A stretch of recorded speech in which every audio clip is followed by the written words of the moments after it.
learning to let go. I can't help but tell you that little story here. It's another of the Swamis, other stories the Swamis in the Himalayas tell. What is this learning to let go? There was this monkey, a farmer, who used to keep bananas in a jar. And the jar had a narrow neck. And there was a monkey who watched this. And when the farmer would go a little distance away, the monkey would come down from the tree and put its hand in the jar and take out the bananas and run away.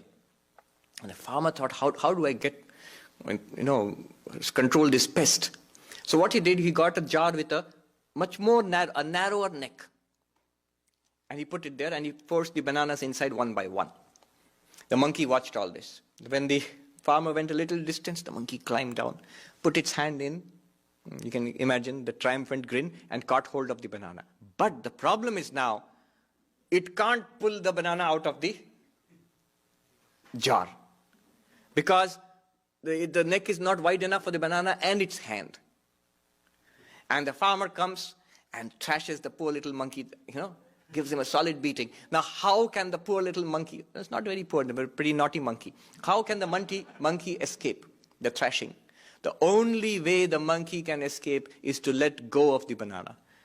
But the monkey doesn't occur to it, so attached to the banana, tremendously, I will not let go. And it takes a beating. You can just let go, and it can run away.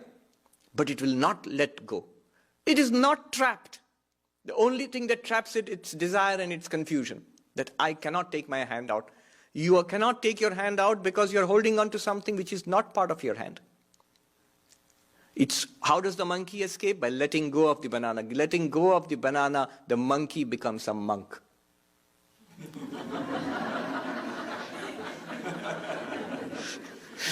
You let go of what never belonged to you anyway. What does not belong to you? That which belongs to the world.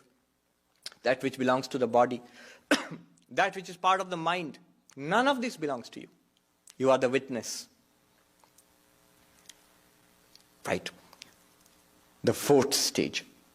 This is the third stage. The fourth stage. Here is where Vedanta really starts.